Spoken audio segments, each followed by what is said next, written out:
hearing. At yung mga tao na involved dyan, yung mga Pilipino na mga taksil sa ating soberenya ay mananagot yan.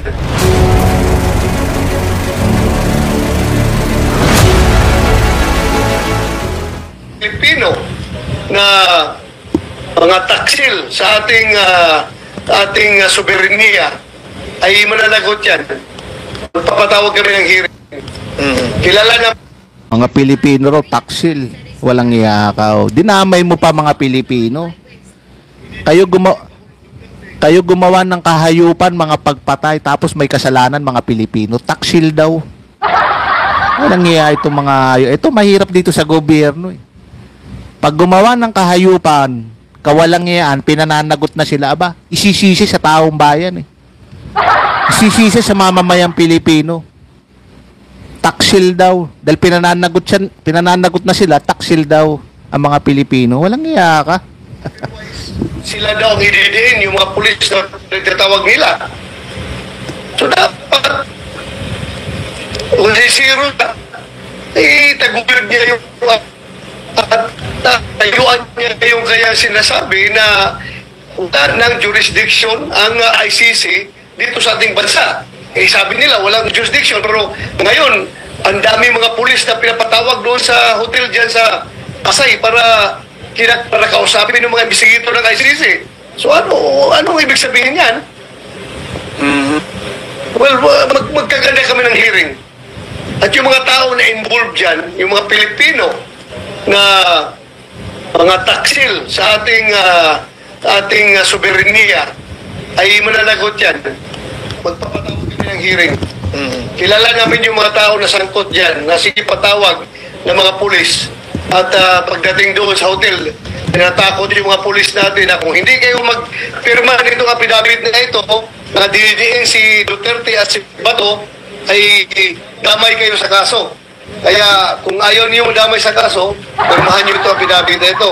Kawawa nga ang mga pulis eh. Kawawa daw yung mga pulis. Samantalang nung ginagawa nila yung kahayupan, di sila naawa sa mga pulis eh. Ha? Nung ginagawa nila, ginamit nila sa kahayupan, ginawa nilang kriminal yung mga pulis eh. Hindi sila naawa sa pulis eh. Tapos ngayon pinananagot na sila sa mga kahayupan nila, kawalang yan. Aba, naawa sa mga pulis, kawawa daw yung mga pulis. Ha? Kung kailan na pinananagot na sila eh, ngayon naawa kayo sa pulis. Samantalang noon eh, panahon ninyo, ginamit nyo yung kapulisan.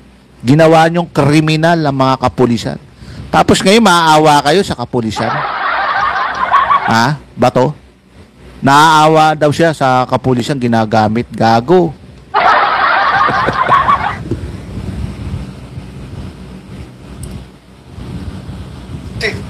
I hope the PNP should take care of its people. Yun ang tingin ko eh. Bakit na ginaganon yung mga tao nila? Pati yung mga retired na mga pulis, pinapatawag nila doon at tinatakot. Porky retired na, powerless na, wala na sa organisasyon, igaganunin na lang ninyo. Hindi niyo kinoconsider yung kanyang serbisyo. Serbisyo.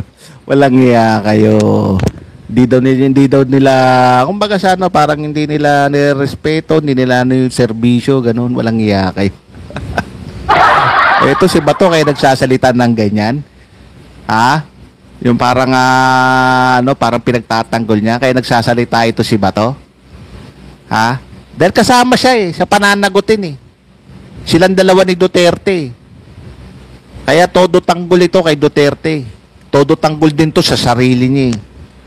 'Di ba? Dahil pinananagot silang dalawa eh. Oh. 'Di ba? Ganyan lang kasimple yan eh. Kaya nagsasalita ito si Bato dahil kasama siya sa pinananagot. Kasama siya doon eh. May warrant of arrest siya ron eh. Sa ICC. Kasama siya ron eh. Kaya kung ano-ano mga sinasabi nito, haka-haka, kuro-kuro, kung ano-ano mga imbento, na wala naman siyang ebidensya eh. May ebidensya ba siya? Wala, hearsay lang eh. Di ba? Hearsay lang, haka-haka, kuro-kuro, gawang kumbaga sa ano, gawang kwento dahil nga yun nga may phobia ka na. Kumbaga sa ano, konting galaw ng PNP, konting kilos ng PNP, may nakita kang kapulisan sa mga hotel, parang ang isip mo kagad parang ikaw na yung inaarest, parang ikaw na yung pinaplanong aresto yung parang ganun Kasi nga may phobia ka na Ayaw mo na mangyari, yung nangyari kay Duterte. Kasi nga nangyari kay Duterte yung ganun, syempre. Kung nangyari kay Duterte yung ganun, pwede rin mangyari kay Bato de la Rosa. Yun ang iniisip niya. Kaya ang ginagawa niya, pinangungunahan niya na. 'Di ba? Kahit hindi totoo, tamang nervous na ganun. Nininervous na siya. Ang magsasagawa raw siya ng investigasyon para sa sarili niya. Walang hiya ito. Ngayon pa lang hindi mo papagawa ka ng hearing para isalba mo yung sarili mo. Para iligtas mo yung sarili mo. Magsasagawa ka ng hearing dyan sa Senado para ano? Ng investigasyon dyan sa Senado para sa sarili mo, ganun. Para malaman mo kung totoo ba yun. Yung mga haka-haka ko, totoo ba yun? Yung mga kuro-kuro ko na tinatakot kayo. Ganyan ang gagawin yan Ganun ang dating yan Magsasagawa ng hearing, tatanungin yung mga retired na ganito, ganyan. Totoo ba yun na ganito, ganyan. Pero wala siyang ebidensya. Ay, ang hearing na yan, wala yan. Parang kay Morales din yan Mas naniwala si Bato kaysa sa puncher. Sa butas ng puncher, walang iyang buhay ito. Mas malakas daw ang ebidensya ng butas ng puncher. Wala yan. 'Di ba? Kasi nga wala kang patunay, wala kang ebidensya. Ang pakay mo lang, isalba yung sarili mo. Kampihan si Duterte, yun lang ang pakay nito Kaya naging senador yan. Yun lang naman ang ano niya, kita mo ngayon pa lang Naging senador para sa sarili niya, nag-imbestiga para sa sarili niya. Para isalba yung sarili niya, iligtas yung sarili niya. Iyon ba senador ng bayan yan? Yan ba senador ng taong bayan yan? Hindi. Senador na sarili niya. Senador nila Duterte. Para isalba yung sarili niya. Sabi sa inyo, magiging senador yan hindi para sa taong bayan, kundi sa sarili nila. Yan ang papel niya mga yan. Yan, sila Marco Beta, kaya nga tinawag na Duterte Black yan. Di ba? Hindi para sa mamamayang Pilipino, kundi para kay Duterte. Ganun lang kasimple. Di ba? Na yung buhay niya na kanyang dinidicate dyan sa Philippine National Police. Porque ngayon retired na, tatakot-takutin na lang ninyo na kung hindi kayo sign ng affidavit ay takot-takutin daw. Sino ba nanakot? Tatakutin. Walang iya kayo. Kayo ngayon nanakot noon 'Di ba? Ano sabi ni Duterte noon? Pag di mo pinatayan, ikaw papatayin ko. Diba? Sabi ni Duterte, 'di ba? Patayin mo 'yan. Pag hindi mo pinatayan, ikaw papatayin ko. Sino nanakot ngayon? Si mismo si Duterte nagsabi niyan, 'di ba? Patayin mo 'yan. Pag hindi mo pinatayan, ikaw papatayin ko. Walang iyong buhay ito. Tapos palalabasin nyo, tinatakot. Walang iya ka, Bato. Talaga may sira na sa ulo ito Si Bato Balani. Walang iyong buhay ito. Sign ng affidavit ay damay kayo sa kaso. Ang dami pulis na pinapatawag nila. Yung mga ICC na yan, namimihasa yan dahil masyadong malakas yung kooperasyon na pinapakita ng PNP mismo at ng gobyernong ito. So, ICC raw, namimiyasa raw yan. Tanong ko sa'yo, Bato, bakit ba may ICC? Ganun lang kasimple. Bakit ba may ICC? Para saan ba yung ICC na yan? Yan bang ICC na yan, itinatag ba yan? Ano yan, palamuti lang? Yung ICC ba yan, itinatag itinatag ba yan para display lang? Ha? O kunwari-kunwarian lang? Hindi. Yung ICC na yan, talagang pinagkasunduan yan ng iba-ibang mga bansa na miyembro ng United Nations. Kasama tayo ron. Pinagkasunduan yan. Oh. 'Di ba? Ganun lang kasimple. Itinatag yung ICC na yan. Pinagkasunduan yan. Ano namimihasa? May tungkulin yan. Ano yan? Tinatag lang ganyan? Tinayo lang na ganyan yan? Ayos na? May tungkulin yan, may obligasyon yan, may accountability yan, may, 'di ba?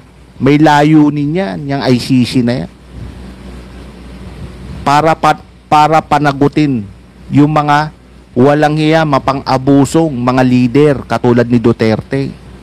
Yan ang layunin yan. Itinatag yan, pinagkasundoan yan ng mga iba-ibang mga bansa na miyembro ng United Nations. Kasama tayo ron. Pumirma tayo ron. Di ba?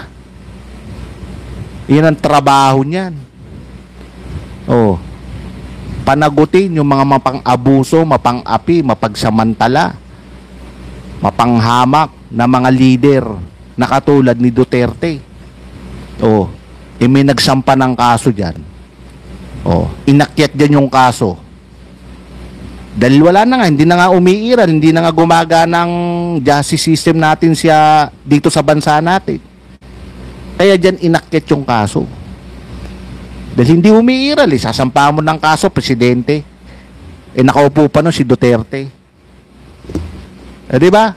Nakaupo pa nun si Duterte, sasampa mo ng kaso yan. Para lang parang bola lang na bumalandar sa iyo yung sinampa.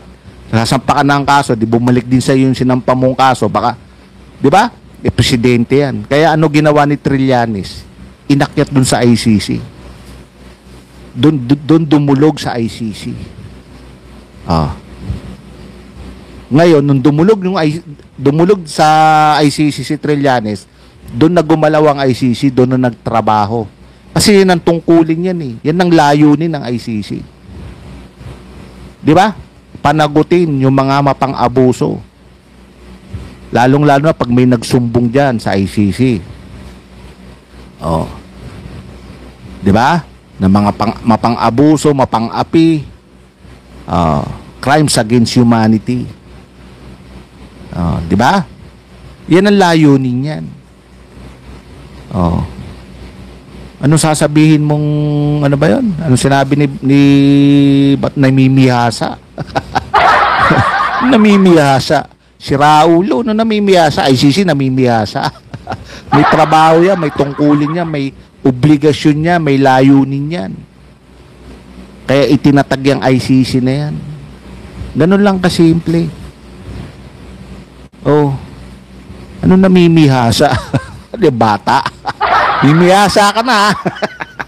Walang iyakab ba to? Nung ito. So, how come? Sabi nila, hindi na tayo under sa ICC. Wala na jurisdiction ng ICC sa atin. Napilitan lang ko nung... Wala na daw jurisdiction yung ICC. Sinasabi nyo lang yan. Bakit? Paano nga pinananagot kayo? Yun ang katuwiran ninyo eh. Wala na daw jurisdiction, etc. Wala na daw tayong pananagutan sa ICC. Bakit nila sinasabi yan kahit na alam nilang hindi totoo? Paano nga pinananagot sila? Ganun lang kasimple yung pinananagot sila sa ICC. Di ba? Kasama yung amo niya, pati siya pinananagot. Kaya ngayon, itong mga hayop na to, umaalma. Kahit wala sa katuwiran. Di ba? Kahit alam naman nila yun. Pinipilit nila, walang jurisdiction, etc. Walang iyakaw. Alam nila yun. Di ba? Yun ang katuwiran nila eh. Walang jurisdiction na yun ang inaano nila eh. Yun yung inaalma nila lagi. Walang jurisdiction. Paano nga? Kaya sinasabi nyo yan, dahil nga pinananagot kayo sa mga kahayupan ninyo, kawalangian ninyo, mga pagpatay. Kaya nagsasalita ka, sasabihin mo walang jurisdiction. Eh, madali sabihin yun. Parang sa inyo lang. Pero ang totoo niyan, eh talagang pinananagot kayo. Ganun lang kasimple yan. Kaya kahit na ano katuwiran mo ba to, hindi maniniwala taong bayan sa'yo. Kaya kahit na anong palusot ninyo, hindi maniniwala taong bayan sa inyo. Bakit? Eh, saksim buhay tayo eh. Na talagang lumagana, pampataya, maraming namatay noong mga panahon na yun, panahon ni Duterte. Hindi pa nga kasama yun nasa, nasa Bucor. Hindi pa kasama yun nasa Bucor, yung 178, Hindi pa kasama yun. Bukod pa yun, yung sa Bucor na namatay, yung 178 pagkatapos ng yung sa COVID ba yun, kasagsagan ng COVID. Pinalabas nila lahat COVID. Pati si JB Sebastian. Si JB Sebastian, ang lakas-lakas eh. Pinalabas nila lahat COVID. Walang cause of death. Hindi nga na autopsy, hindi nga na COVID, tapos sinunog na. Okay, tinambak lang, tinunog ba yun o tinambak